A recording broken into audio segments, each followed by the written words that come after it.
quiero agradeceros que me acompañéis hoy aquí en este plató. Y antes de presentarme, quería poner el foco en un elemento que me parece cenital, fundamental en el desarrollo de la comprensión de lo que nos hace humanos. Y ese elemento son las historias, porque la historia aterriza en lo real, lo que sucede, aunque sea una historia de ficción. Así es que quería comenzar poniendo en valor una historia de ficción de aquellos que quizá mejor han comprendido el valor de las historias, que son los griegos. Y lo han hecho a través de la mitología. Y se me viene a la cabeza uno de los mitos que creo que mejor simbolizan una de las problemáticas que he trabajado en los últimos 10 años relacionadas con la identidad, que es el mito de Teseo y de Egeo. Es un mito un tanto singular. Creo que lo cuenta Plutarco, si mal no recuerdo, en su obra Vidas Paralelas, que cuenta la vida de Teseo. Y ahí narra algo muy bonito, y es que Egeo, que era su padre, Egeo era el rey de Atenas. Un rey que se había casado 2 veces buscando descendencia y que no había conseguido tener hijos. Así es que, preocupado porque sus sobrinos estaban acechando ya el trono, coge el barco desde Atenas y se va a buscar el oráculo de Delfos. Se va a la ciudad de Delfos, busca el oráculo, a ver si le soluciona el problema. Y se planta delante del oráculo y la Pitia, que era la que interpretaba, ¿no?, las demandas de la gente que se presentaba allí, le pregunta: oye, ¿qué tengo que hacer para tener un hijo? Y en ese momento la Pitia le contesta: si antes de llegar a Atenas en tu barco no destapas el cuello de tu odre, el odre es la bota de vino, ¿vale?, donde se guarda. Dice: si no destapas el cuello de tu odre antes de llegar a Atenas, concebirás un hijo. Entonces el pobre Egeo no sabe muy bien qué significa no destapar el cuello de tu odre, no sabe qué significa aquello. Y en el camino de vuelta se acuerda de que hay un rey muy sabio, amigo suyo, el rey Piteo, que vive en la isla de Trecén. Entonces desvía el barco y se va a la isla de Trecén a decirle a este rey sabio, amigo suyo: tú que eres muy sabio, vengo del oráculo de Delfos, me ha dicho esto, no sé qué significa, ayúdame a interpretarlo porque quiero tener hijos, ¿no? Y Piteo, que es muy listo, le dice: no te preocupes, relájate, te quedas aquí en la isla un tiempo, vamos a descifrarlo juntos. Le hace un banquete al rey Egeo, le da un poco de vino y le presenta a su hija, a Etra, una hija joven, guapa, en edad de merecer, que se diría en Andalucía, y de alguna manera encuentran cierta química, yacen juntos y se queda embarazada ella. Piteo sabía que su hija, si se acostaba con Egeo, iba a ser madre, porque había interpretado el oráculo, y en ese momento el rey Egeo se llena de alegría y dice: voy a ser padre por fin. ¿Cuál es el problema que tengo ahora? Dice: bueno, que si llego a Atenas y me traigo a mi hijo, que será Teseo, vamos a tener un problema serio. Es que mis sobrinos probablemente intenten matar a mi hijo, porque es un bebé y quieren ellos gobernar. Así es que vamos a hacer lo siguiente: dejo aquí a mi hijo, dejo al bebé, dejo a la madre, y le dice a la madre, le dice a Etra: Etra, nuestro hijo se va a criar aquí, con tu padre, que es un hombre sabio, en esta isla, con vosotros, con mucha tranquilidad. Pero yo, antes de irme a Atenas, voy a dejar debajo de una roca inmensa mi espada y mis sandalias. Cuando Teseo sea lo suficientemente fuerte y grande como para mover toda esta roca, lo traes aquí y le dices quién es. Mientras tanto, que crezca sin saber que es el heredero de Atenas. No quiero que sepa que es el heredero de Atenas. Quiero que viva la realidad de lo inmediato, en vuestra isla, con vuestras costumbres. Así es que marcha Egeo a Atenas y Teseo va creciendo en esa isla rodeado de cariño, demostrando una valentía fuera de toda duda, criándose con los valores de un rey muy sabio, el rey Piteo, y cuando ya Teseo tiene 16 años y ha demostrado ser un joven íntegro, la madre lo lleva a la roca y le dice: levanta esa roca. Y al levantar la roca descubre la espada de su padre y las sandalias. Y en ese momento le dicen: tú eres el hijo de Egeo y eres el heredero legítimo al trono de Atenas. Porque hasta ese instante Teseo solo tenía una identidad, la identidad de alguien que crece con el cariño de una comunidad, con el afecto, con la valentía y con la cercanía y proximidad de los ciudadanos de la isla de Trecén. Pero cuando ya está con la personalidad asentada, con los valores bien fundamentados y con la fortaleza necesaria y ha demostrado su valentía, entonces la madre le dice: tienes una identidad virtual. tú verás lo que haces. Te puedes quedar con nosotros, seguir cultivando la identidad real con la que has crecido, o puedes emprender el viaje a Atenas, a conocer a tu padre, y que esa identidad virtual sea real cuando llegues allí y recibas el reconocimiento. Ese es el momento clave en la vida de Teseo, porque Teseo podía haber decidido quedarse en la familia que le había criado, en el entorno que tenía, con la identidad que había asumido, es decir, sabiendo quién es, los seres queridos, cómo se configuran, las realidades, los valores. Se podía haber quedado en esa comodidad, pero decide no, hay una identidad virtual, yo quiero acercarme a ella a ver si la conquisto. Y entonces le dicen, hay un problema, de aquí a Atenas hay múltiples peligros y tienes que ir solo. Y si te arriesgas en el viaje, puede que lo consigas o puede que no, pero nadie te asegura que lo consigas. Cuando el rey de Atenas le deja, es decir, cuando su padre le deja esos dos símbolos, le está dando a entender una cosa que me parece bellísima para entender cómo se configura una identidad. Le dice, aquí hay una sandalia, es decir, si te las calzas tienes que andar, pero también te tienes que poner en los pies de otro. Tienes que saber que estas sandalias tienen un peso específico. Hay una identidad virtual. Tú serás el heredero de Atenas. Luego tienes que actuar como un heredero que hasta ahora no se te ha ocurrido. Y si coges esta espada, que sepas que la tienes que utilizar desde la valentía, porque es un mecanismo de defensa con el que protegerte en ese proyecto de vida que tienes por delante. Entonces, él comienza ese viaje, se enfrenta a un montón de dificultades hasta llegar a Atenas, tiene que luchar contra 6 atracadores que intentan quitarle la vida y todo lo que tiene encima, va superando cada una de las pruebas y cuando llega a Atenas descubre que su padre, han pasado 16 años ya, su padre obviamente no le reconoce ni sabe quién es, pero estaban celebrando unas fiestas, había llegado la noticia de que había un joven muy fuerte y valiente que había había cometido, ¿no?, hazañas maravillosas en ese viaje y que se llamaba Teseo. Y entonces el rey de Atenas le dice a su nueva mujer con la que estaba casado, ¿qué hacemos con este joven que acaba de llegar a Atenas y que hablan maravillas de él? Y la nueva mujer de Egeo no lo tenía claro, le dice, no me fío de este joven, lo voy a envenenar, así es que invítalo a casa, aquí a palacio, le ponemos aquí la copa para envenenarlo sin que diga nada y nos quitamos el peligro de que un extranjero pueda hacernos daño. Y cuando invitan a Teseo a la casa, le hacen la fiesta, Teseo está callado porque está esperando a que su padre lo reconozca. Es decir, quiere que la identidad virtual que todavía no ha adquirido, de alguna manera, esporádicamente, el padre lo encontrara. Pero después de un tiempo comiendo no se da cuenta el padre de nada, absolutamente nada. Entonces, antes de que beba en la copa, traen la carne y cuando traen la carne, Teseo ya no puede aguantar más, saca la espada para cortar la carne y el padre reconoce su espada.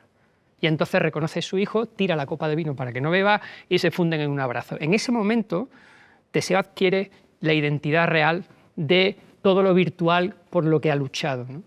Y cuando tú analizas el mito, una de las cosas que me interesan de estas historias que cuentan los griegos es que podemos extraer de enseñanzas para nuestra identidad en el siglo XXI.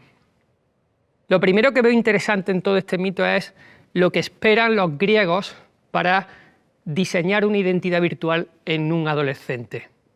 Es decir, tú tienes una identidad real que crece dentro de un módulo de raíces que te van a nutrir y estás enraizado en un sitio, con gente que te quiere y gente que te cuida. Y solo cuando ya adquieres un pozo, un sedimento, cuando tienes una nutrición intelectual, cuando tienes los valores bien asentados, en ese momento es cuando te permito empezar a soñar una identidad virtual. Pero antes me aseguro de que tengas la identidad bien asentada en ti. Y ahora, una vez que la tienes asentada, te digo, aquí tienes una identidad virtual, acércate a ella si quieres, pero que sepas que te va a costar mucho trabajo. Y cuando adquiere la identidad virtual, cuando el padre lo reconoce, su identidad virtual se funde en una identidad real. Es decir, lo virtual y lo real se funden, porque Teseo sigue siendo valiente, sigue siendo una persona honesta, con unos valores tradicionales, y ahora encima es el hijo del rey de Atenas. Todo se fusiona de manera natural, no se violentan los procesos de identidad. En el siglo XXI estamos teniendo el problema de que la identidad virtual, el yo digital, el avatar que está configurando muchos de los códigos de los que estamos aquí, se presenta mucho antes de que hayamos sabido solidificar el yo real. Y estamos teniendo muchos problemas para educar el yo real, es decir, para que esas raíces que se encuentran en el lecho comunitario se expandan en nosotros de manera natural antes de que tengamos que dedicarle tiempo y atención a ese yo digital, a ese avatar, a esa identidad virtual que estamos construyendo. ¿Qué sucede si tú construyes la identidad digital sin que la identidad real la tengas asentada? Pues que probablemente la identidad digital se vaya comiendo y nutriendo a la identidad real, en vez de hacer lo que Teseo hizo, que es tener una personalidad sólida, fuerte y estable, y a partir de ahí luchar por conseguir esa virtualización para mejorar lo que ya tienes. Sucede al revés si no te esperas a tener solidificado eso. Entonces, como sociedad creo que a veces estamos fracasando en ese primer proyecto. Creo que no estamos nutriendo suficientemente bien de los ingredientes básicos a la gente joven para que cuando empiece a soñar en esa identidad virtual ya tenga clara cuáles son las raíces que fundamentan su realidad. Yo me llamo José Carlos Ruiz, soy profesor de filosofía en la Universidad de Córdoba, en España, y doy clase en la Facultad de Ciencias de la Educación y Psicología, y durante 20 años he estado siendo profesor de secundaria y bachillerato en instituto. Ahora llevo 10 años en la universidad con 2 líneas de trabajo y de investigación que se compenetran de alguna manera. Una es la construcción de la identidad y otra es el pensamiento crítico. Si os parece, como vamos a echar un rato juntos, cedo el turno de palabra a vosotros y espero vuestras preguntas a ver por dónde podemos nutrirnos todos juntos. Hola José Carlos, me llamo Gonzalo y bueno, soy profesor y orientador de secundaria y a los profes nos preocupa mucho que nuestros alumnos y alumnas piensen. Y tú que investigas sobre el pensamiento crítico, ¿crees que en la actualidad el pensamiento crítico se está perdiendo o no está funcionando? Yo sí creo que, para que todos nos entendamos los que estamos aquí, que hay una definición de pensamiento crítico muy sencilla que tiene que ver con la capacidad intelectual que todos traemos de serie, y que tiene como objetivo interpretar el mundo, habitar ese mundo y proyectar ese mundo, porque somos seres proyectivos. Esto es precioso en el ser humano. Es decir, si no estuviéramos proyectando constantemente hacia adelante, sería muy difícil iniciar la acción con criterio, con voluntad. Entonces, bueno, esas 3 cuestiones, si tienes un buen pensamiento crítico, interpretas el mundo de una manera más sólida, lo habitas con más sensatez y lo proyectas con una ilusión que se asienta en un abanico de posibilidades que parten de ese análisis crítico que tienen. Ahora, está en crisis, como tú dices. En fin, tengo la tentación de decirte que sí, tengo esa tentación, ¿no?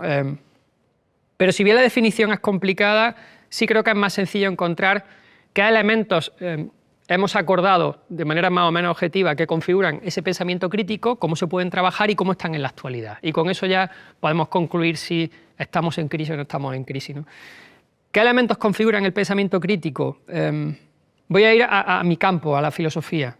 Platón ya empieza a apuntar algunos de los elementos del pensamiento crítico sin hablar de pensamiento crítico, pero lo apunta en su manera de escribir y de narrar las cosas. Platón escribe diálogos, no escribe un ensayo filosófico. Luego Platón ya lo primero que te está diciendo es: tú quieres aprender a pensar sobre cualquier tema, hazlo en comunidad. Hazlo en comunidad. Entra en ese proceso dialogal donde haya cierta capacidad de comprensión del uno hacia el otro y haya una escucha activa e incorpores, ¿no?, algo que pueda aportar a la conversación. Entonces eso me parece que ya deja una seña de identidad curiosa. Y luego uno de los personajes principales, si no el más importante, es Sócrates en esos diálogos. Y Sócrates utiliza 2 elementos de pensamiento crítico maravillosos. Uno es la ironía. La ironía es una manera preciosa de decirle a una persona: creo que te estás equivocando, y hacerlo de manera educada. Es decir, en esos diálogos hay una educación exquisita hacia el otro, y cuando alguien sospecha que lo que está diciendo no tiene el fundamento suficiente, se lanza una pequeña ironía para que la otra persona se dé cuenta, se sienta interpelada y pueda cambiar la versión o reflexionar sobre lo que ha dicho, ¿no? Y el tercer elemento, que es muy famoso también en la historia de la filosofía, es la mayéutica, es decir, el arte de hacer preguntas. Sócrates pregunta muchísimo. Es decir, parte de hacer preguntas constantes para saber de dónde vienen los fundamentos de eso. Luego, Platón ya en el inicio pone 3 elementos ahí de fondo que funcionan muy bien para trabajar ese pensamiento crítico. Hay una disputa intelectual entre Platón y Aristóteles. Platón funda su academia y cuando le va muy bien, Aristóteles, que está en Macedonia, bastante lejos de Atenas, Aristóteles nace en una familia de médicos. El padre de Aristóteles es médico maravilloso de la corte de Macedonia. Entonces Aristóteles aprende medicina con su padre, muchísima medicina. Cuando ya tiene 17 años Aristóteles y es brillante y ha demostrado que tiene un intelecto buenísimo, el padre le dice: te voy a mandar a estudiar a la mejor universidad del mundo. ¿Dónde está? En Atenas. ¿Y quién la dirige? Platón. Así es que cogen a Aristóteles y lo mandan en un barco a Atenas. Por cierto, en el trayecto del barco, Aristóteles, con 17 años, le salva la vida a 2 personas porque sabía de medicina. Entonces, cuando llega a Atenas, Platón ya sabía, porque había oído que un joven macedonio sabía medicina y había salvado la vida a 2 personas. Y cuando Aristóteles desembarca en Atenas, va a la academia, se presenta y Platón lo acoge como un discípulo más, como un alumno más en la academia. Cuando Aristóteles tiene 19 años, se convierte en profesor ya de la academia. O sea, imaginaros la brillantez de Aristóteles. Bueno, pues Aristóteles pasa 20 y tantos años en esa academia siguiendo la enseñanza de Platón. Cuando Platón muere, Aristóteles vuelve a Macedonia, ayuda a educar a Alejandro Magno y más adelante funda su propia academia en Atenas. Y lo llama el Liceo, que hoy en día utilizamos la palabra liceo en francés para decir instituto. O sea, el lycée es instituto en francés y viene de esa academia que Aristóteles funda. Bueno, pues Aristóteles empieza a hacer filosofía en el Liceo diciendo casi algo opuesto a lo que su maestro Platón le había enseñado 20 años antes. Es decir, él había estado aprendiendo de Platón 20 años y con un respeto inmenso había debatido con Platón todas las filosofías habida y por haber, pero nunca había puesto en jaque las teorías hasta que Platón muere y entonces él funda su propia filosofía y es una filosofía que no tiene nada que ver con la de Platón, pero los dos coinciden en algo maravilloso. Coinciden en que en el inicio del pensamiento, en el inicio de la filosofía, está el asombro. El asombro es la actitud inicial con la que un sujeto puede comenzar a rodar filosóficamente, a pensar, ¿no? Este, que es uno de los elementos del pensamiento crítico fundamental, lo que tendríamos que plantearnos es, en el siglo XXI, ¿qué estado de salud tiene? Y yo sospecho que el asombro no está pasando por sus mejores momentos. Y lo sospecho porque estamos sometidos a tal cantidad de estímulos, estamos sometidos a tal cantidad de imágenes que son abrumadoras, hasta el extremo de que cada vez es más difícil que algo provoque en nosotros asombro. Nosotros trabajamos en colegios durante 1 año y pico, un grupo de maestros voluntarios y yo hicimos una formación en pensamiento crítico y trabajamos 3 elementos correlacionados en ese pensamiento crítico, que son el asombro, la curiosidad y el cuestionamiento. Y van unidos: asombro, curiosidad y cuestionamiento. Lo llamamos protopensamiento porque significa que es una actitud. Antes de pensar de manera ordenada y crítica, necesitas tener una actitud para aprender a pensar. Y esa actitud nosotros descubrimos que se puede trabajar en el aula y que se puede potenciar el asombro, pero no el asombro de lo excepcional. Sobre lo excepcional todo el mundo se puede asombrar, sino el asombro de lo cotidiano. Lo que pasa en el día a día cuando le prestas atención, cuando despiertas tu interés en algo. Fijaros qué expresión más bonita: despertar tu interés.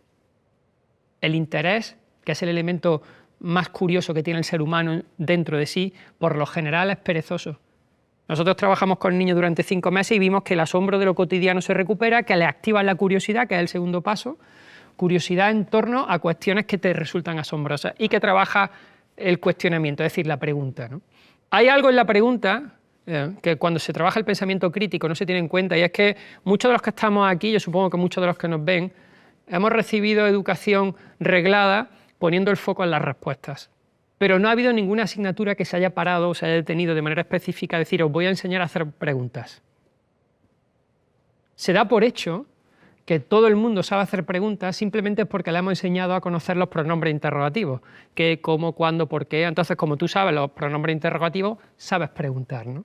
Una de las cosas más interesantes que descubrimos es que a partir de los 13 años, la manera de preguntar se queda clavada en una edad, digamos, intelectual básica. Es decir, ante las mismas imágenes, las cuestiones que salen y que afloran son siempre las mismas, aunque tengas 30, 40 o 50 años, porque nadie te ha dicho que para preguntar tienes que haber una pedagogía de la mirada y una pedagogía del pensamiento que vaya a las líneas temáticas que hay detrás de lo que acontece. Entonces, cuando intentas poner en marcha el pensamiento crítico y quieres poner la mayéutica, el arte de preguntar en marcha, si no te hemos enseñado a preguntar, si no ha habido asignaturas que te digan en qué consiste una buena pregunta, cuáles son los fundamentos para que cuando tú estés con alguien en una conversación le hagas preguntas que le interpelen a pensar más allá de lo evidente. si no le has enseñado es muy difícil que se active ese cuestionamiento de fondo, ¿no?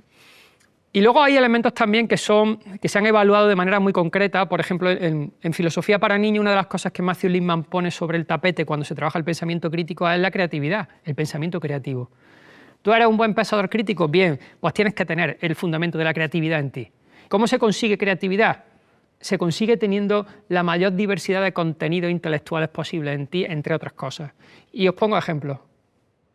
Vamos a pensar en Sherlock Holmes, un detective que es capaz de llegar a conclusiones maravillosas sobre cualquier cosa y que te parecen asombrosas, realmente asombrosas. Cuando tú lees Arthur Conan Doyle y ves a ese detective Sherlock Holmes que consigue resolver casos sin apenas moverse de su silla, y dices, ¿cómo puede hacerlo? ¿Cómo tiene ese razonamiento deductivo tan maravilloso?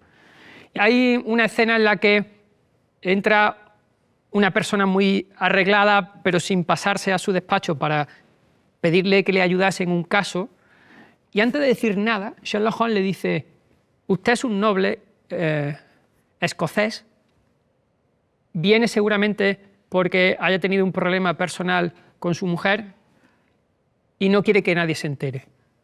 Entonces el otro, que todavía no ha abierto la boca, le dice, ¿y usted cómo ha podido saber todo eso si no nos conocemos? Y dice, pues es muy sencillo, lleva usted un sello, un anillo, con el símbolo de la Casa Real de Escocia. Luego deduzco que tiene que tener algún contacto con la nobleza. Y si es usted de la nobleza, tendría que venir en carruaje. Y no he escuchado ningún carruaje llegar, y estoy viendo que en sus zapatos de gamuza, que son muy caros, hay polvo rojo, ¿no? 2 calles más abajo, en Kensington Street, hay un edificio que está en ruinas de polvo rojo, que es el único que tiene, y usted ha pasado por ahí andando. Entonces no quería que se dieran cuenta, ¿no? Y además, al entrar aquí, ha escondido su anillo de matrimonio, ¿no? Con lo que deduzco que tiene que ver. Entonces, él hace un razonamiento deductivo y acierta en un alto porcentaje porque tiene instrumentos en su cabeza que son conocimientos variados y diversos que de alguna manera ponen conexión para ser creativo en ese pensamiento. Y esto empieza con el lenguaje también. Es decir, yo he percibido una depauperización del lenguaje en los últimos 10 años terrible, y los que somos docentes lo sabemos, pero también en los medios de comunicación públicos. Es decir, hemos dejado de utilizar la riqueza del castellano, que en el Quijote tenía 24.000 palabras, a manejar una media de 500 o 600 en una conversación y en una exposición pública. Cuando tú pierdes vocabulario, pierdes capacidad analítica. Decía Wittgenstein, los límites de mi lenguaje son los límites de mi mundo. Los límites de mi lenguaje son los límites de mi mundo. Luego, mientras más lenguaje tengo, más vocabulario, más capacidad de ser preciso en aquello que quiero comentar o expresar, y por tanto hacerme entender, y hacerme entender implica abrir el mundo a otro y a otro. Luego, desde esa perspectiva, trabajar el pensamiento crítico también tiene mucho que ver con esa forma de cuidar el lenguaje y cultivarlo de la manera más enriquecida posible. Entonces, cuando hablamos de si estamos en crisis o no, lo que tendríamos que plantearnos es todos estos elementos que yo estoy contando, que van configurando lo que es el pensamiento crítico. Luego también se mete el pensamiento cuidadoso por parte de algunos filósofos, ¿no? Pero todos estos elementos que van configurando qué significa ser un buen pensador crítico, cómo están de salud en el siglo XXI. Y yo sospecho que no estamos bien, que tenemos un problema importante a la hora de trabajar cada una de estas cuestiones que hemos desglosado, porque los procesos atencionales están cada vez más complicados y porque las narrativas de entretenimiento son muy seductoras. Entonces, el despertar el interés para trabajar cada una de estas cuestiones está siendo muy difícil en lo contemporáneo. Hay una frase que José Mujica, el expresidente de Uruguay, dijo hace muchos años, ¿no? Hay que vivir como se piensa, porque de lo contrario acabarás pensando como vives. Repito la frase, hay que vivir como se piensa, porque de lo contrario acabarás pensando como vives. Cuando intento comprender esta frase, y la utilizo mucho a nivel educativo, le doy mucha importancia a la primera parte, hay que vivir como se piensa. ¿Por qué? Porque primero tienes que pensar. Primero tienes que tener tus criterios claros, tienes que tener tu jerarquía de ideas bien asentada, tienes que saber hacia dónde dirigirte. Y a partir de ahí tienes que ser coherente con ese pensamiento, es decir, hay que vivir como se piensa, es decir, sé coherente, ten claro ese proyecto y empieza a caminar, pero primero piensa, ten esa jerarquía de pensamiento, porque de lo contrario acabarás pensando como vives, es decir, de lo contrario tu manera de pensar va a estar configurada por el modo en el que vives. Y vivimos en una sociedad de lo inmediato, con una turbotemporalidad que inunda todos los códigos narrativos de nuestra vida, donde el tiempo va atomizado de un sitio para otro y parece que se ha dislocado, ¿no? Entonces, claro, si tú estás en estas dinámicas de la vorágine de lo contemporáneo sin pensar, esa vorágine será la que te diga que tienes que pensar dentro de esa vorágine y cómo tienes que pensar. Y esto es un problema, porque a veces lo veo incluso con las redes sociales o con Internet. Sí, yo he descubierto en Internet la panacea. Para mí no hay mejor invento en el mundo que Internet desde hace muchos años, porque soy una persona con mucha curiosidad. Entonces, cada vez que accedo a Internet o a una red social, llevo un criterio de curiosidad para encontrar información que me la suele dar en un 99% de las cosas. Unas veces tardo más, otras menos, pero me lo va dando. Ahora bien, cuando tú accedes a Internet con criterio, a una red social con criterio, la red social e Internet se pone a tu disposición y lo utiliza como una herramienta de expansión de conocimiento. Pero ¿qué pasa si te acercas a Internet sin criterio? Es decir, si no has pensado, si no has jerarquizado. Pues si te acercas a una red social sin criterio, será la red social la que configure tu criterio, es decir, tu pensamiento. Por eso, cada vez que se enciende la pantalla sin criterio, la pantalla te va configurando el criterio. Y este es uno de los grandes problemas que veo. De ahí que cuando llego a un sitio donde creo que se puede sembrar alguna semilla de pensamiento crítico, siempre utilizo esta frase: hay que vivir como se piensa. Porque de lo contrario vais a acabar pensando en función de cómo vivís, ¿no? Es decir, no vais a ser dueños de vuestro pensamiento.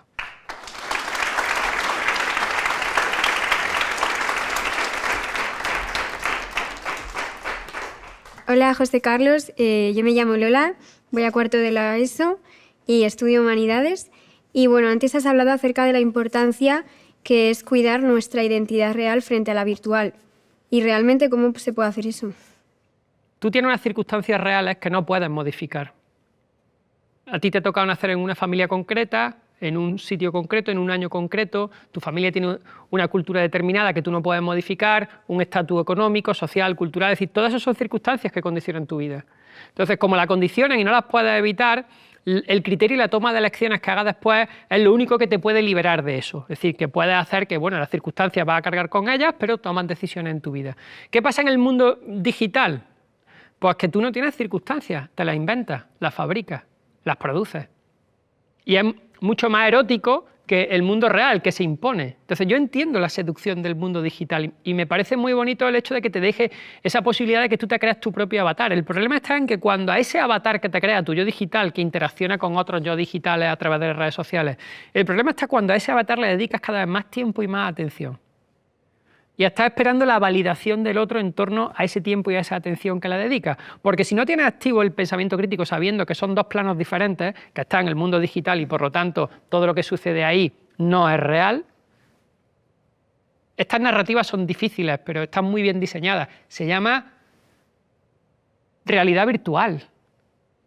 Es contradictorio decir realidad virtual. O es real o es virtual.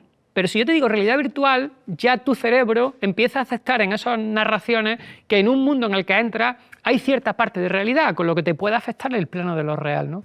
Y luego pasa con esos códigos que el mundo digital elabora, como por ejemplo lo de compartir, que lo he dicho muchas veces.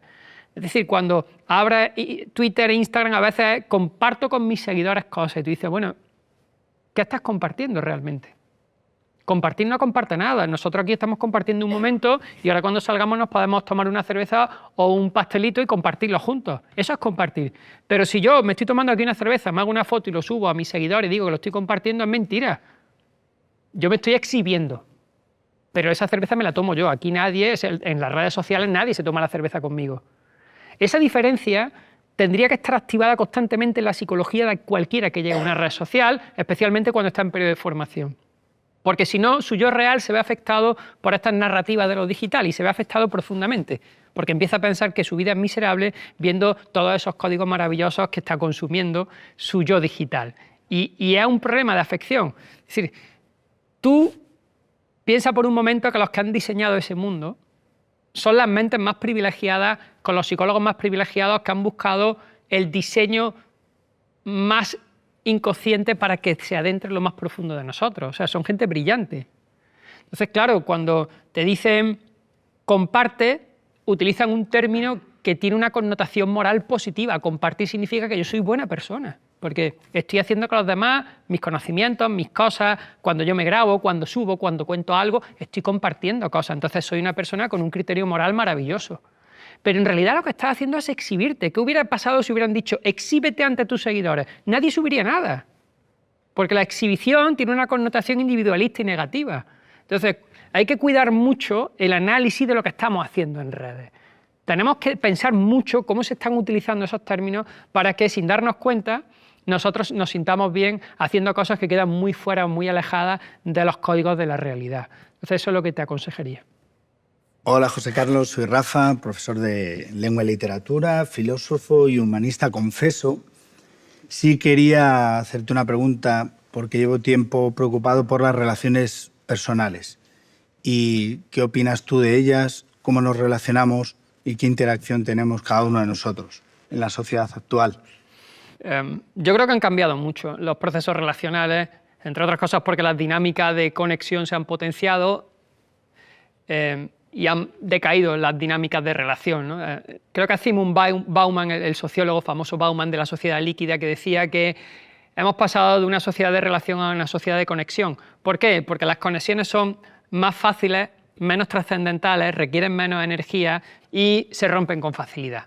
Entonces, desde esa perspectiva, quizás estemos acercándonos a esos procesos donde la pantalla te sirve como parapeto de sufrir un malestar en las primeras relaciones personales. Entonces, ya todo el mundo utiliza los primeros contactos parapetándose detrás de una pantalla para hacer las primeras posibilidades de relación, si es que luego existen, ¿no? Pero sí creo que hemos perdido un flujo de información importante en el vivo y en el directo, es decir, cada vez tenemos menos vivencias. Esto que estamos haciendo aquí es una vivencia, está en vivo y en directo y esos canales comunicativos enriquecen mucho. Y desde el momento en el que todo el mundo empieza a configurar sus mensajes a través de la pantalla para conectarse con el otro, se pierde humanidad. Hay una cosa que llevo analizando un tiempo que son las redes sociales como elemento de conexión con el otro, de configuración. Y creo que el término red da mucho que pensar. Porque una red social puede ser ese instrumento, esa aplicación que tienes para ponerte en contacto con un montón de personas con las que compartes intereses. Y entonces se va creando una red de intereses comunes que te nutre. Y eso en una red social bien hecho es así. Una red social bien configurada te nutre de esos componentes. El problema es la segunda acepción de red. Y es que red sirve para atrapar a un pez que en su medio natural, o a un organismo vivo, que en su medio natural no se dejaría atrapar. Entonces, cuando tú usas la red para pescar, tú sacas al pez de su medio natural, que es el mar o el río, donde está tranquilo, ¿vale? Y además no se dejaría capturar, y te lo llevas a un medio artificial, lo metes en una pecera. Y esta segunda acepción creo que tiene mucho que ver con lo que estamos haciendo nosotros con las redes sociales y con las relaciones que tenemos. Y es que nos sacan de nuestro medio natural, que es este. La vivencia es el medio natural del ser humano. ¿Y por qué la vivencia es el medio natural? Porque somos seres corpóreos, tenemos un volumen. El cuerpo define una gran parte de nuestra vida. Define nuestras emociones, define también nuestra manera de pensar, define nuestra interrelación con el mundo. Es decir, si somos seres corpóreos, si somos seres voluminosos, y de repente eliminan nuestro volumen y configura un yo digital, un avatar que está interaccionando con otros yo digitales sin volúmenes, lo que está en el fondo es deshumanizando los procesos de relaciones. Estás conectándote entre yo digitales, pero estás perdiendo una parte de humanidad porque la parte voluminosa la has esquilmado en esos procesos de conexión con el otro. Desde esa perspectiva creo que hay que tener mucho cuidado a la hora de pasar mucho tiempo y atención en estas conexiones porque pierde calidad la relación con el otro, ¿no? Y luego estaría también la pérdida de los rituales. ¿Por qué tenemos más dificultad de relacionarnos? Bueno, antes el ritual se fundamentaba dentro de los círculos de relación estrecha, como por ejemplo tu casa. Cada casa tenía unos rituales, se van configurando, se van asentando. Y esos rituales hacen que cuando tú salieras de casa, ese fino hilo que había construido tu identidad en el ritual, hacía que te sonaran raros los rituales de otras familias, de otra gente, etcétera, etcétera. Y cuando te ibas al extranjero, te parecía todo raro porque no tenía nada que ver con lo que tú habías hecho, ¿no? Entonces, esos códigos narrativos que configuraban los rituales, que nos hacían sentir relajados en la casa, porque todo el mundo era partícipe del ritual, y lo bueno del ritual es que nadie te está juzgando. Si tenemos un ritual entre amigos y siempre lo hacemos, no tenemos un juicio hacia lo que está haciendo el otro porque todos formamos parte del ritual. Luego estás muy relajado porque nadie emite juicios contra ti ni tú contra nadie. Estáis dentro de ese código comunitario. Bueno, pues esos rituales se han pasado a sustituir por lo que yo denomino ceremonias.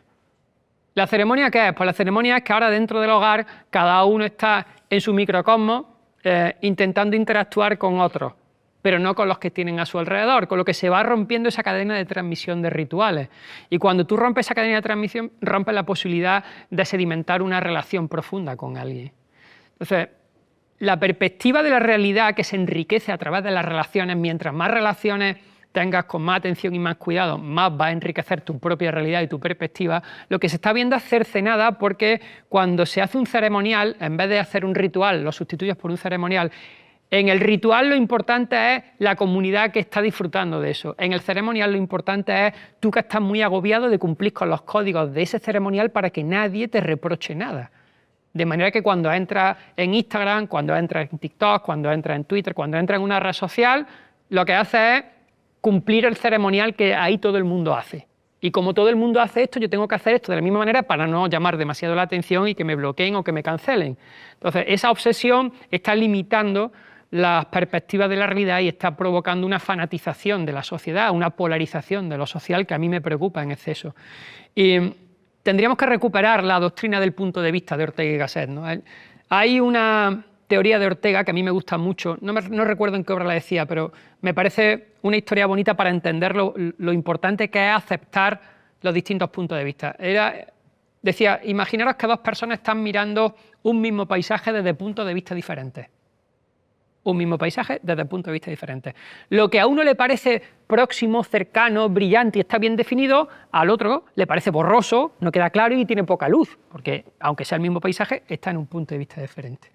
Dice, sería absurdo que uno le negase al otro el paisaje que está viendo. Dice, no, es que el paisaje no es así, porque yo esto no lo veo como tú. Dice, y sería también absurdo que como los dos no se ponen de acuerdo en cómo es el paisaje, dijeran que existe un tercer paisaje ideal y que no lo pueden ver, pero que es el ideal. Dice, eso también sería absurdo. Luego, en el fondo, lo que Ortega te dice sobre la doctrina del punto de vista o el perspectivismo es, ¿cómo es el paisaje? Dice, bueno, pues el paisaje se va conociendo mejor mientras más puntos de vista estén viéndolo. Entonces, yo tengo mi punto de vista, cuéntame tú el tuyo, que me cuente el siguiente el suyo, el otro, el otro, el otro, el otro. Mientras más multipliquemos los puntos de vista sobre ese paisaje, más real o más próximo a la realidad de ese paisaje lo tendremos conceptualmente. Pero eso implica integrar la mirada del otro en ese proceso relacional que de alguna manera se va rompiendo, ¿no? Entonces, sí creo que tenemos un periodo de crisis en lo relacional que se ampara mucho bajo la protección de tener un parapeto que es Internet o la pantalla de una red social para no tener que entablar esa primera relación que a veces es violenta, ¿no? En los procesos. Y luego también te diría, ya como solución última, estamos en una sociedad donde hemos descuidado el placer de lo real. Es decir, los códigos que configuran la realidad son hermosos, pero la pedagogía de lo real hemos dejado de hacerla con las generaciones jóvenes. Es decir, hemos dejado de estar en la calle con ellos para que jueguen al fútbol constantemente desde que son chiquititos. Hemos dejado de llevarlos en familia al mismo ritual constantemente para que sedimenten el ritual y lo disfruten. Así es que si lo real no se lo hemos presentado con la pedagogía apetitosa de que el mundo real es infinitamente más seductor que el mundo virtual, si no hemos hecho esa pedagogía de acompañamiento, es normal que lo digital acapare gran parte de su tiempo, porque no la hemos enseñado a disfrutar de lo real. Es decir, que quizás tendremos que darle una vuelta a los adultos a ver qué hemos hecho mal en esa transmisión del legado de que la realidad es maravillosa, ¿no? y la vivencia y la experiencia de esa realidad nutre mucho más que cualquier otro tipo de experiencia. Buenas, José Carlos. Me llamo Mario y tengo un problema que he estado pensando mucho últimamente, que es que estamos en una sociedad en la que vivimos muy rápido y en la que todo el mundo pues, está cansado al final del día y no consigue hacer todo lo que se propone en un día. Tú como filósofo, ¿cuál crees que es la solución para este problema y qué crees que estamos haciendo mal? Quizá la primera sería la falta de jerarquía vital, es decir, no estamos ordenando la vida desde las cosas a las que dedicarle más tiempo y atención, de las que hay que dedicarle menos tiempo y atención. Es decir, no estamos jerarquizando esa vida de alguna manera. Y una de las cosas que hace que más suframos es convertirnos en maximizadores de todo lo que hacemos. Es decir, en buscar siempre la mejor elección posible en todo lo que hagamos. y nos volvemos muy exigentes con esa toma de decisiones constantemente. Eso implica poner mucha intensidad en cosas que no necesitan tener tanta intensidad y implica un desgaste tremendo en esos procesos de intensidad. Ese desgaste tiene que ver ¿con qué? Pues con que imagínate que te quieres apuntar a un gimnasio, quieres hacer un tipo de deporte, ¿vale? Y como eres muy exigente, pues te vas a estudiar y te vas a leer miles de libros sobre los mejores deportes del mundo, la mejor nutrición que puedes tener, luego te ves a nutricionistas que te digan en qué supermercado comprar los alimentos y dedicas mucho tiempo y mucha atención para tomar una decisión en torno a simplemente querer hacer un deporte, para estar bien de salud, pero no, ya no quieres hacer un deporte para estar bien, quieres hacer el mejor deporte posible, con la mejor alimentación posible, etcétera, etcétera, ¿no? Ese nivel de exigencia desgasta, porque a lo mejor todo ese tiempo invertido en estudiarte todos esos libros y toda esa alimentación maravillosa la podías haber dedicado a otra cosa que te hubiese llenado más, pero en cualquier caso no lo puedes evitar, porque mañana te quieres comprar un teléfono móvil y tienes un presupuesto determinado y te ves 7.000 tutoriales de teléfonos móviles para ver la mejor decisión posible del mejor smartphone que quieres comprar, y eso es otro desgaste inmenso. Y esto está pasando en muchos sectores sociales, y es que hay una especie de impulso social a que tomemos la mejor decisión en cosas que no tienen tanta importancia, que simplemente con haber estado satisfecho de la decisión hubieras pasado página y hubieras dedicado tiempo y atención a otra cosa, ¿no? Y esto comienza cuando desaparecen las modas. Yo tengo una teoría sobre esto que tiene que ver con la moda y la tendencia, ¿no? La moda antes estaba orientada a un sector de la población concreto y quería convencer a ese sector de que se ponía de moda dentro de ese código. De manera que si mi padre veía hace 20 años un anuncio de un coche maravilloso que a él le entusiasmaba, a mí no me interpelaba. Yo veía ese coche y decía, ¡buah! Pues ese es un coche que para mí no me llama la atención. Y viceversa, cuando salía el anuncio de unos pantalones vaqueros, de unas zapatillas maravillosas con el símbolo de los Lakers, a mí me parecía aquello maravilloso y a mi padre le daba exactamente igual. Luego, las modas estaban parceladas. ¿Qué significa que una moda está parcelada? Pues que tiene un target, un objetivo al que se dirige, y el resto que no están dentro de ese objetivo estamos muy tranquilos. ¿Qué es lo que ha cambiado? Bueno, en los últimos 20 años ha cambiado algo radicalmente, y es que la moda se da cuenta de que transformándose en tendencia consigue más consumidores. Y esto me di cuenta cuando, en algún sitio lo he contado, cuando un día estaba yo en el gimnasio y allí al fondo del todo veo a mi madre, que tenía por aquel tiempo 73 años creo que tenía, con una alumna mía de la universidad que iban a entrar a hacer una clase de pilates. Y yo las veía al fondo hablando las dos. Y las dos llevaban las mismas mallas de la misma tienda de deporte. Las mismas mallas. Iban a entrar a hacer pilates. Y yo pensaba, ni mi alumna sabe que esa es mi madre, ni mi madre sabe que esa es mi alumna. Pero las dos, que se llevan 20.000 generaciones entre medias, iban a hacer el mismo deporte, con la misma estética y sin que ninguna de las dos se sintiera fuera de lugar. Entonces, ves una cosa muy singular, y es que ya no hay modas, ahora hay tendencias. ¿Y la tendencia qué implica? Pues que si quieres ser visibilizado, tienes que estar en la tendencia. Hemos pasado de ser consumidores de moda, muy concretos y muy parcelados, a ser consumidores de todo a todas horas. Ya da igual tu clase social, da igual tu edad, da igual tu estatus, da igual tu cultura, la tendencia es lo que marca que todos somos ya consumidores universales. Entonces el desgaste es tal que vas de una tendencia hacia otra corriendo sin percibir que no estás tomando el control de tu vida. Y esto puede parecer muy bonito cuando hablamos de mi madre y la alumna, pero cuando tú ves a las generaciones con más edad que tienen que ser visibilizadas y hacen grandes esfuerzos titánicos por instalarse una firma digital en una aplicación de un teléfono móvil para poder firmar, es cuando te das cuenta de que esas tendencias son un desgaste para mucha gente muy dura. Y que estamos obligando a todo el mundo a configurarse dentro de esas tendencias universales sin haber tenido en cuenta que hay criterios generacionales muy importantes que tendríamos que respetar, ¿no? Estas tendencias tienen algo muy común, y es que organizan una especie de checklist que todo el mundo tiene que cumplir para ser visibilizado, ¿no? Y te dicen lo que tienes que hacer, cómo lo tienes que hacer, cuándo lo tienes que hacer, porque ponen en valor, ¿no?, el perseguir, el que todo el mundo cumpla el ceremonial de la tendencia, porque ya no es un ritual, como son ceremoniales, nuestra preocupación pasa por estar muy atentos a que se cumpla cada uno de esos códigos, y las consecuencias luego son aterradoras. Aunque cumplas con todos esos códigos, te das cuenta de que no recibes el reconocimiento que esperabas o la satisfacción o el placer, porque en realidad la tendencia no te está interpelando a ti a nivel singular, sino que lo que busca es el mayor número, a arrojar los criterios atencionales para quedarse con ella del mayor número de personas. Y esto está pasando poco a poco, de ahí yo creo que vayamos con esta especie de ansiedad y esta turbotemporalidad a todos sitios. Hola, José Carlos, soy María. Mira, mi pregunta va enfocada hacia las redes sociales. Y es que parece que ahora mismo, con su enorme desarrollo, nos encontramos con una corriente que rechaza la ciencia. Y a la vez, y esto sí me preocupa mucho porque también soy profesora, hay una forma de desprestigiar el conocimiento e incluso la cultura. ¿Qué ocurre con esto? No es sencillo en el siglo XXI que los focos de atención vayan a un solo lugar, pero es verdad que para que vayan a un solo lugar necesita algo que provoque ese asombro del que hablábamos al principio. Así es que la gente sabe que de alguna manera, si quiere captar la atención, tiene que provocar el asombro, aunque sea utilizando el argumento más peregrino que podamos imaginar. Y esto forma parte de lo cotidiano.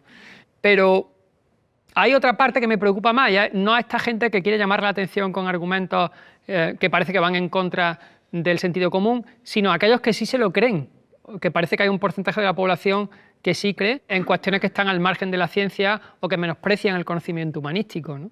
Y esto lo ha estudiado muy bien la psicología con aquel efecto que llamaban el efecto Dunning-Kruger, que son dos investigadores que se ponen a analizar por qué pasa esto, es decir, por qué hay gente que emite juicios con un convencimiento absoluto sobre cosas de las que no sabe apenas nada, pero son juicios disparatados. Pero a estas personas no les parecen disparatados. Entonces, ¿qué provoca que alguien defienda con vehemencia algo que es completamente irracional y además se lo crean?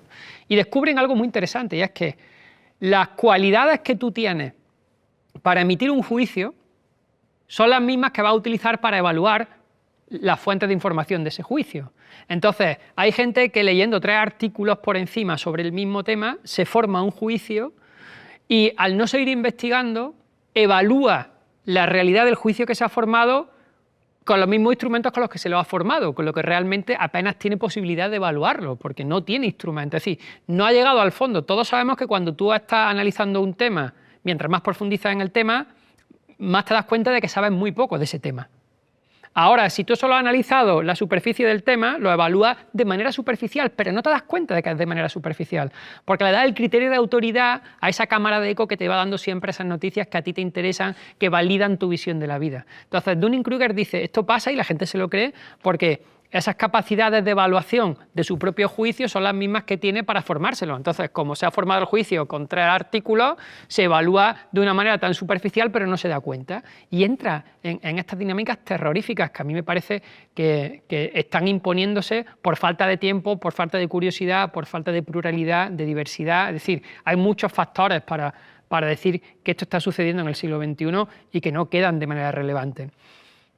Yo creo que el mejor ejemplo para esto, por volver a la mitología, que creo que hoy es un hilo conductor muy bonito, el hecho de contar historias, ¿no?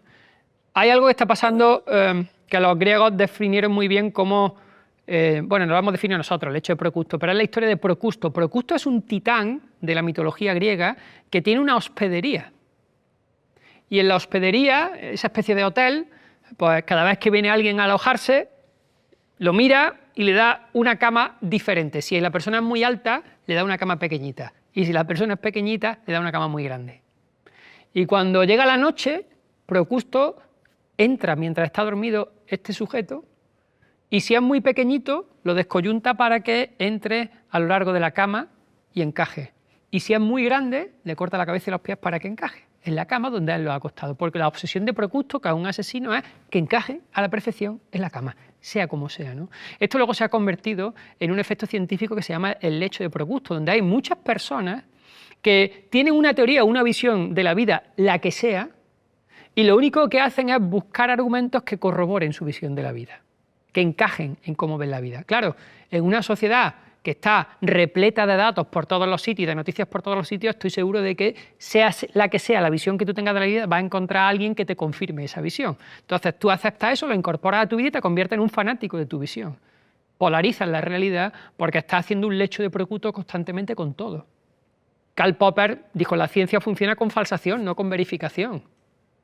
¿Qué es la falsación? Bueno, yo tengo una teoría científica y yo no busco datos que digan que la teoría es verdadera. Yo lo que busco es datos que digan que la teoría es falsa.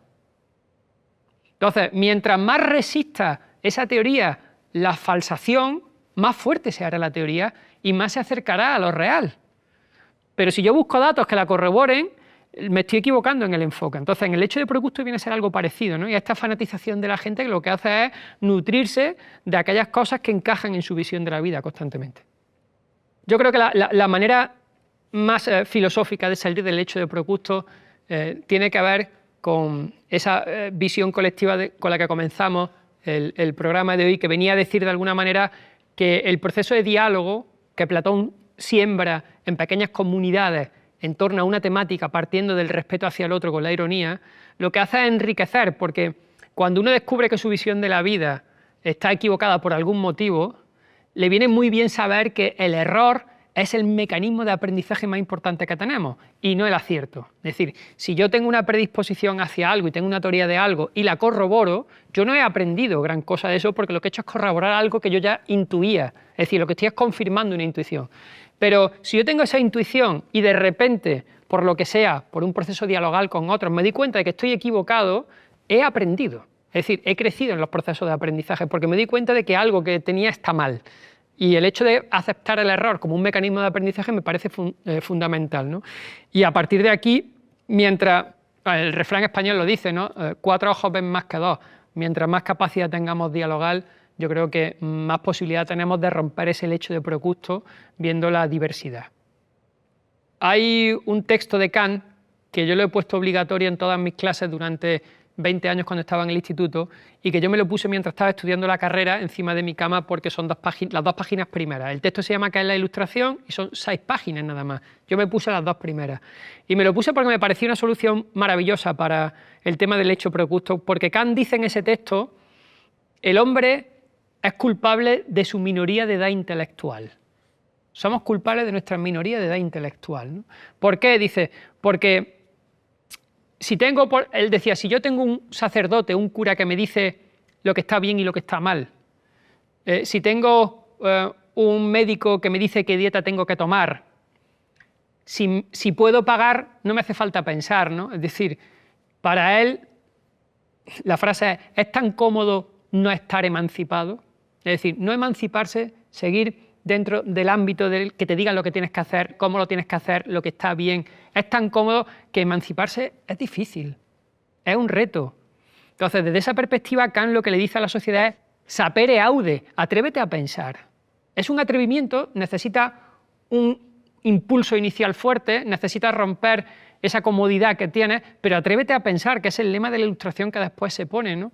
Y desde esa perspectiva creo que es muy acertado lo que Kant estimula, ¿no? Y es, oye, todos los tutores que has tenido a lo largo de la vida, ve soltándote de la mano de ellos. Ve soltándote despacito, ¿no? Es decir, ya te han tutorizado hasta cierta edad, entonces ten autonomía personal a nivel intelectual, a nivel moral, y ve creando tu propio código, ¿no? Sapere aude, atrévete a pensar, ¿no? Porque para él es la base de una persona ilustrada. Hola José Carlos, mi nombre es Pedro y últimamente he estado pensando mucho en la felicidad. ¿Por qué crees que nos obsesiona tanto? Pedro, pues bueno, primero encantado y gracias por la pregunta, pero es muy difícil. Es muy difícil. O sea, contestarte a por qué nos obsesionamos tanto por la felicidad es una pregunta con una enjundia filosófica y casi histórica, ¿no? Pero sí es verdad que en los últimos 20 o 30 años es un anatema que recorre gran parte de nuestra sociedad y que me parece interesante como reflexión. Yo hace tiempo pensé lo paradójico que es que en pleno siglo XXI la felicidad se haya convertido en un instrumento de tortura, es decir, como una especie de elemento de conquista constante. Y me llevó a una reflexión muy curiosa, y es que es verdad que cuando el planeta empieza a denunciar que lo estamos maltratando, el consumo material empieza a estar regularmente visto. Entonces el sistema da un vuelco y dice, bueno, para que la gente no se sienta mal consumiendo materialmente, pensando que estropea el planeta, vamos a orientarlo al consumo emocional. De manera que ahora hay una especie de aspiración a consumir experiencias, no tanto a cosas materiales, sino a experiencias, ¿no? ¿Esto en qué nos ha convertido? Bueno, yo lo dije ya en el 2017, en drogodependientes emocionales. Estamos generando una drogodependencia de emociones que parece que te van dando hálitos sobre lo que tienes que sentir en cada momento como felicidad. Pero si te vas a la historia del pensamiento, descubrimos algo que me parece muy interesante, y es que lo que se consideraba felicidad durante 2000, 2500 años, No tiene nada que ver con lo que en los últimos 20 años consideramos felicidad. Yo a lo que en los últimos 20 años consideramos felicidad le he puesto un nombre, lo he llamado posfelicidad. Igual que hay posmodernidad, igual que hay posverdad, yo creo que ahora cuando hablamos de felicidad estamos hablando de otra cosa. Y como es otra cosa, lo llamo posfelicidad, para distinguirlo de lo que clásicamente ha sido una idea de felicidad. Aristóteles habla de la felicidad como un fin en sí mismo. Dice, no, la felicidad es un fin en sí mismo, no necesita justificarse a través de nada, ¿no? Pero ¿dónde sitúa Aristóteles la felicidad? Pues en un libro que le escribe a su hijo. Su hijo se llama Nicómaco y le escribe un libro que se llama La Ética a Nicómaco. Y en el primer capítulo, el primero, se titula de la felicidad. Es decir, ¿dónde situamos la felicidad para Aristóteles? En la ética, en el comportamiento con el otro, en la interacción con lo común. Ya te da una pista Aristóteles diciendo, bueno, ¿qué implica la felicidad? Pues que seas una persona relativamente virtuosa, que trabaja esos valores, que encuentra esas dinámicas grupales que hacen que como comunidad crezcamos, ¿no? Porque eso te va a traer felicidad como objetivo final. Y Aristóteles del siglo V antes de Jesucristo. Si te pongo en Kant, habiendo pasado 2500 años, es decir, la civilización ha cambiado bárbaramente, se ha inventado la imprenta, el conocimiento puede ir de un sitio para otro, en fin, tiene una revolución francesa de por medio casi. Y de repente Kant se pone a pensar en la felicidad y dice algo muy parecido a Aristóteles. Es decir, Kant no varía mucho su definición de felicidad de Aristóteles. Dice, bueno, ¿qué es la felicidad? Bueno, es la conciencia del agrado que tiene a lo largo de la vida cuando actúas de manera virtuosa. Es decir, cuando haces las cosas que debes, haces las cosas bien, estás tranquilo contigo mismo, ves que los que están a tu alrededor, pues todo ese proyecto de vida, cuando miras para atrás, oye, pues eso es la felicidad. Es decir, no hay gran variación, porque la felicidad en todo ese proceso se configura como un resultado, no como un objetivo. Es decir, a nadie se le ocurría, vamos a ser felices como objetivo principal y tenemos que definir qué es la felicidad y luego nos tiramos para allá. No, la gente estaba muy ocupada en erigirse una vida, en construirse una identidad, en intentar hacerlo lo mejor posible, en distribuir los tiempos de ocio con los tiempos de trabajo de manera equilibrada y por lo tanto no se planteaban tanto la palabra felicidad, no estaba en el ámbito de lo cotidiano de la manera en la que hoy está que todo el mundo habla de felicidad.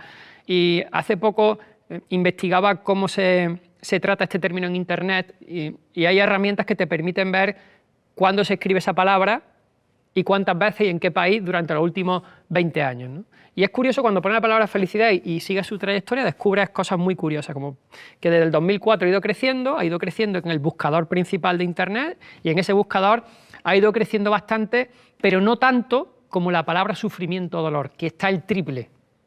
Y decía, bueno, ¿qué ha pasado cuando pongo sufrimiento o dolor y las búsquedas en Internet son 3 veces más que la palabra felicidad? Y sin embargo, cuando accedo a las redes sociales o a la población, solo se ve felicidad, no se ve ni sufrimiento ni dolor, ¿no? Y es que la felicidad se ha exteriorizado hasta el extremo de tener que publicitarse.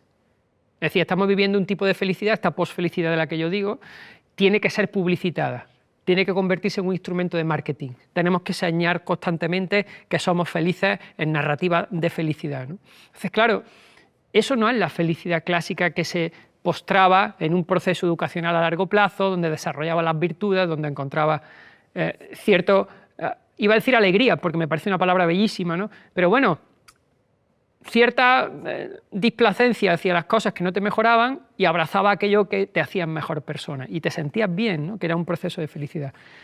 Esto lo describe muy bien, os lo recomiendo si queréis echarle un ojo. Eva Illouz, que es una socióloga maravillosa, y Edgar Cabana, un psicólogo, escribieron en el 2019 un libro que se llama Happycracia, es decir, la dictadura de la felicidad, ¿no?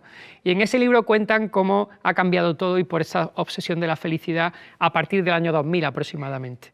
¿Y por qué esta obsesión? Bueno, porque de alguna manera el sistema se da cuenta de que si la idea de felicidad la pone en el plano laboral, la gente rinde más, porque se siente feliz en su trabajo, se pone menos enferma y son más productivos. Entonces se inyectan mucho dinero y recursos para que la palabra felicidad aparezca relacionada con el mundo laboral. Y va creciendo la idea, y muchos de los jóvenes la tienen de fondo, de que la felicidad pasa por hacer un trabajo que te entusiasme, que te sientas realizado. Muchos de nuestros antepasados hacían trabajo porque necesitaban trabajar, no se planteaban ser felices en el trabajo. Que si eres feliz en el trabajo, miel sobre hojuelas. Es decir, si consigas encontrar un trabajo que te estimule intelectualmente y personalmente, maravilloso. Pero no era el objetivo vital de la gente. El objetivo vital era, necesito un trabajo como un medio para vivir y ahora en mi tiempo libre ya busco la felicidad. ¿Qué ha pasado con el tiempo libre contemporáneo? Porque se ha convertido en un tiempo de productividad. Es decir, ahora resulta que el tiempo libre tiene que ser un tiempo no de deleite, sino de productividad, con lo que empezamos a proyectar la idea de felicidad en el plano de lo laboral o de lo productivo, ¿no? Y dejamos muy poco espacio para las cuestiones relacionadas con el tiempo propio. Entonces, para recuperar esa idea yo creo que tendríamos que volver a jerarquizar la vida, es decir, volver a decir, no, yo tengo un tiempo que me pertenece y quizá tenga que poner la atención y el cuidado en ese tiempo que me pertenece y no obsesionarme con el tiempo laboral, con el tiempo productivo. Y en el tiempo que me pertenece tendría que tener los códigos que los griegos tenían, ¿no? Que eran esos códigos comunitarios donde ellos saben que la felicidad pasa inevitablemente por esas relaciones sociales cuidadas y cultivadas. Es decir, llevamos últimamente 6 o 7 años los filósofos hablando mucho del cuidado, pero es que el cuidado es la esencia de ese proceso de felicidad. Yo intentaría volver a mirar hacia atrás cómo se configuraban esas señas identitarias y recuperar la posesión del tiempo libre como un tiempo de cuidado y de deleite, y no como un tiempo productivo, ¿no? Que cada vez nos entra la angustia si en el tiempo libre no somos capaces de producir algo. Así es que digamos que hemos estrechado lo que entendemos por felicidad, y por eso yo lo he llamado posfelicidad, ¿no? Porque hemos dejado fuera muchas cosas, y te pongo ejemplos. Voy a utilizar una mitología también para que lo entendáis. La mitología del dios del amor, Eros. Platón cuenta, no sé si en la República, no me acuerdo bien, creo que era en la República o en el Banquete, no me acuerdo, pero cuenta el nacimiento del dios Eros. El dios Eros, el dios del amor, nace porque estaban en el Olimpo los dioses celebrando el nacimiento de Afrodita, la diosa de la belleza. Estaban ahí celebrándolo, se ponen a beber ambrosía, que era el líquido que bebían los dioses, y el dios Poros se embriaga un poquito, se emborracha un poquito, ¿no? Y el dios Poros es el dios de la oportunidad, el dios de los recursos, un dios magnífico. Pero como había bebido más de la cuenta, se queda allí medio tumbado en mitad de la fiesta y aparece la diosa Penia. La diosa Penia es la diosa de la pena, de la tristeza, del sufrimiento. Y ve al dios Poros y yace con él, ¿no? Y cuando yace con él se queda embarazada. Y Eros nace siendo su padre el dios de la oportunidad y de los recursos, Poros, y siendo su madre la diosa de la pena y de la tristeza. Es decir, ¿qué te va diciendo los griegos a través de esta mitología? Pues te están señalando que el amor, sin ir más lejos, que es el culmen de la felicidad, tiene como descendencia y dentro de sí la oportunidad, el brillo, la maravilla que tiene Poros, pero también lleva dentro la tristeza y la pena. En el siglo XXI, este concepto de posfelicidad ha eliminado a Penia de la ecuación, de manera que solo te deja un concepto de felicidad que tenga que ver con lo que te estimula constantemente, con aquello que te regocija, con aquello que te da emociones, entre comillas, y digo entre comillas porque no existen, positivas, ¿no? Y hemos quitado a Penia de la ecuación, con lo que es muy difícil entablar una felicidad íntegra sabiendo que, bueno, que amar implica estas dos cuestiones. Hola, José Carlos, me llamo Raquel, soy profesora de filosofía, pero además soy mamá de 2 chicas de 12 y 14 años. Me da un poco la sensación de que últimamente, tanto profes como familias, estamos un poco desorientados a la hora de educar a nuestros alumnos o a nuestros hijos. Y me gustaría mucho preguntarte, como filósofo, si consideras que es más difícil educar ahora que lo era antes. Es una pregunta dura, Raquel, es difícil contestar eso porque educación, la palabra educación ya de por sí, definirla es muy complicado, como bien saben, especialmente en el siglo XXI. Pero por ampliar el término educación a donde creo que nos puede interesar a todos, educación viene del latín educare, que significa nutrir, conducir, guiar. Y alumnus, alumno, significa el que se nutre. La pregunta que tendríamos que hacernos es ¿cuáles son los nutrientes que hemos seleccionado para los alumnos contemporáneos? ¿Cuál es la nutrición? Y lo segundo, si estamos conduciendo y guiando a la gente, ¿hacia dónde la estamos conduciendo y guiando? Y a veces, lo digo de manera muy fría, pero me parece que tendríamos que tenerlo en cuenta de que somos una generación, la nuestra, la adulta, que no hemos sido responsables con el proceso educativo de guiado en el sentido siguiente. Hay 3 categorías temporales, pasado, presente y futuro. El pasado se ha empezado a politizar y lo demonizamos, es decir, ya no miramos para atrás ni encontramos las técnicas narrativas donde el legado de la familia se le vaya transmitiendo a los alumnos. Yo llevo haciendo 24 años la misma pregunta en todas mis clases. Empecé en los institutos y ahora lo sigo haciendo en la universidad. La pregunta es, ¿cuántos de vosotros conocéis cómo se enamoraron vuestros abuelos? Hace 24 años, casi toda la clase conocía la historia de sus abuelos. Luego le preguntaba, ¿cuántos conocéis cómo se enamoraron vuestros padres? Hace 24 años todos sabían cómo se habían enamorado vuestros padres porque esos códigos narrativos, esas historias se habían contado en las casas. Se habían compartido, se sabía la biografía de su familia. Y ese proceso educativo era ese fino hilo que después continuaba cuando el niño o la niña salía de casa y por el pasillo de las escaleras, si tiraba un papel, el vecino era la continuación de los valores del padre y entonces le decía, ese papel lo recoges. Y nadie rechistaba, lo recogías porque sabía que ese adulto era la representación de la madre o del padre que te había reñido, ¿no? Y cuando entraban en el autobús de línea para ir a clase, el autobús de línea, si entraba una mujer o entraba un anciano, tú te levantabas de tu asiento y se lo cedías sin que nadie dijese nada, ¿no? Ahora llevamos 20 años en los que te sientas en el metro o te vas al autobús y hay unas pegatinas así de grandes que te dicen estos son reservadas para. Esas pegatinas antes no eran necesarias. No eran necesarias. La gente tenía ese hilo educativo que los acompañaba, ¿no?, en los procesos sociales, ¿no? Y eso se ha roto. Entonces, cuando tú rompes ese proceso de hilo educativo, tienes más dificultades de llegar a coordinar todas las señas de identidad que una educación tendría que tener para que fuera sólida. Entonces, eso sí me preocupa mucho.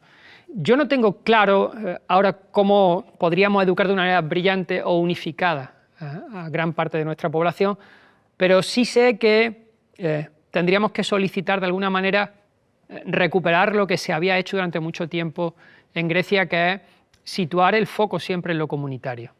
¿Cuántas asignaturas de educación en valores tenemos? Muchas facultades de ciencias de la educación, es decir, de magisterio, no implementan la asignatura obligatoria de educación en valores. Y esa asignatura tendría que estar implementada en muchas de las carreras como obligatoria y la más importante, porque estamos formando a gente que luego va a ocupar cargos de responsabilidad. Luego, educar en el siglo XXI, en ese sentido, sí lo veo infinitamente más complicado, porque hemos roto estas cadenas comunitarias, ¿no? Y me parece que tendríamos que recuperar otra vez ese proceso de entrar en los rituales de proximidad, de cuidado hacia el otro, y eso se puede hacer en los centros educativos. Quiero dejar una reflexión sobre algo que me preocupa de manera excesiva en los últimos 10 o 15 años. He dicho que doy clases en la Facultad de Ciencias de la Educación y Psicología. Últimamente percibo que en las humanidades tenemos una especie de complejo intelectual que hace que claudiquemos o nos amoldemos de alguna manera al mundo científico. Hace 20 años mi facultad era conocida como la Facultad de Magisterio. Hoy se llama Ciencias de la Educación.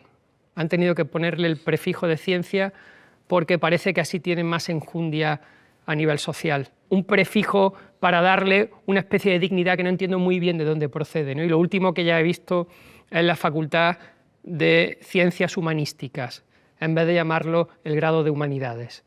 ¿Qué percibo y qué me preocupa? Me preocupa que los que nos dedicamos a las humanidades, que es el modelo de sabiduría y de conocimiento más elevado que existe en la Tierra, sintamos que necesitamos claudicar ante las narrativas cientificistas que se imponen por doquier.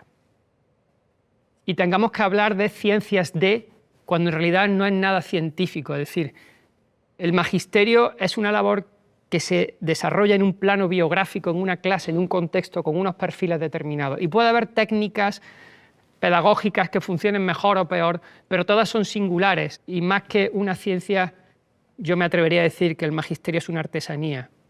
Lo mismo que pasa con la filosofía, lo mismo que pasa con la filología, lo mismo que pasa con la cultura clásica. Es decir, no entiendo muy bien por qué estamos reculando, menospreciando o minusvalorando las humanidades, pasándolas por el filtro del cientificismo. Hemos visto en los últimos años capiti disminuida, ¿no?, esta rama humanística hasta el extremo de tener que cambiarle el nombre a cuestiones como el magisterio, que era un nombre precioso para hablar de la educación, de la formación de los futuros maestros, y llamar ahora ciencias educativas.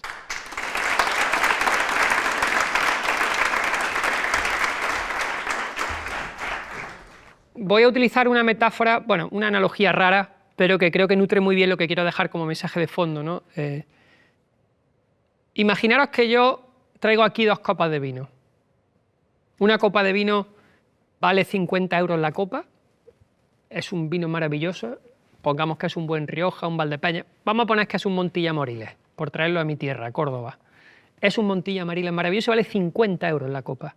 La botella vale 300, ¿eh? Y luego os traigo una copa de un Burdeos francés de 1945, donde solo hay 1000 botellas en el mundo y la botella vale 3000 euros. Y la copa vale 300.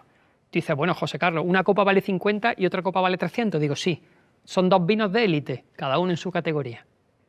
Y ahora os digo a todos que bajéis aquí y probéis la primera copa.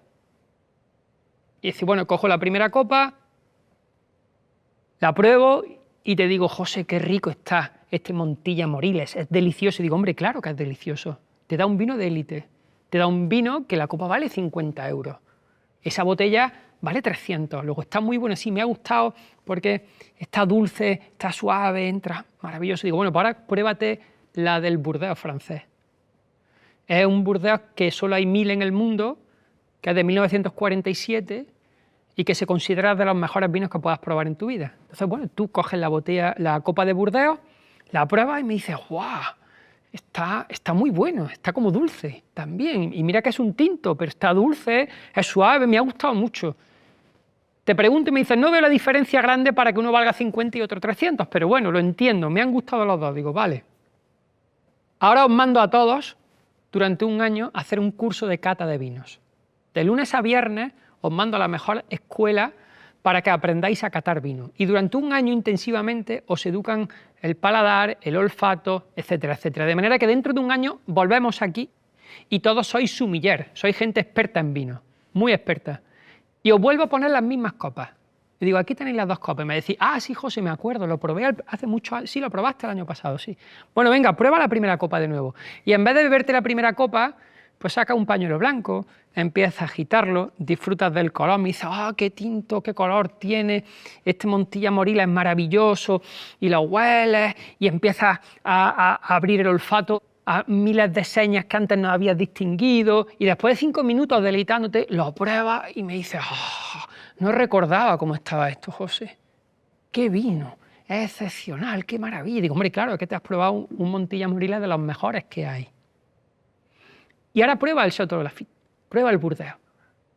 Y cuando vas a coger el Burdeos, lo coges con un respeto inmenso, porque sabes que esa botella hay 1000 en el mundo y que es un lujo auténtico que por segunda vez en tu vida vas a probar. Y con ese respeto y con esa delicadeza empiezas tu proceso de deleite y vuelves a mirar el color y lo pones y ves ese rosado precioso que tiene y empiezas a oler y descubres que esa barrica ha estado en roble, ese vino en barrica de roble y ¡wow! Y ya cuando pruebas ese vino de 300 euros se te caen 2 lagrimones por aquí y me dices, acabo de tener un orgasmo intelectual. Un orgasmo intelectual. La pregunta es, ¿qué ha cambiado? Los vinos no han cambiado, los vinos eran los mismos. Lo que ha cambiado, y creo que aquí está el fundamento de todo lo que al final intento contar cuando transmito filosofía, lo que ha cambiado es que os hemos cultivado el gusto. Os hemos cultivado y cultura y cultivo comparten la raíz etimológica. Es decir, tanto la cultura como el cultivo llevan tiempo, llevan cuidado, llevan atención. Necesitas una dinámica muy precisa para extraer lo mejor de todo eso. Pero una vez que te has cultivado, una vez que tienes cultura, tu capacidad de disfrutar de la vida y de deleite es infinitamente superior que cuando no la tienes. Cualquier proceso que amplíe vuestro conocimiento, cualquiera, hay que darle la bienvenida, porque te va a dar la posibilidad de disfrutar con más intensidad la vida en todos sus aspectos, sea el aspecto que sea. Yo puedo ir a un concierto, pongamos, de Coldplay, con mi familia y dar salto y pasármelo bomba. No me hace falta saber mucho de Coldplay, me encanta la música, es una música muy primaria que hace que me mueva, que cante, que disfrute en colectivo, ¿no? Y esto lo puede hacer cualquiera que no necesite cultivar mucho ese espíritu musical. Pero si aparte de eso cultivo la música clásica y me gusta la ópera, 2 semanas después me siento a escuchar, pues yo qué sé, en la ópera en Madrid, en el Gran Teatro de Córdoba, me da igual, Madame Butterfly, y escuchando esa ópera se me caen 2 lagrimones por aquí porque tengo una intensidad de placer que hay otras personas que no podrán adquirir porque no han llegado a profundizar en eso. El mensaje de fondo que quiero dejar aquí es que la vida es mucho más intensa y maravillosa cuando uno se cultiva que cuando no se cultiva. Entonces, todos aquellos que desprecian la cultura, aquellos que no le ven sentido a que le dedicamos tiempo y atención a profundizar en aquel lado humanístico de la vida, se están perdiendo la capacidad de deleite y de gozo que te trae profundizar en ese tipo de conocimiento. Y espero que esto sirva como luz para la charla que hoy ha parecido que era un poco crítica. Muchas gracias por vuestra atención.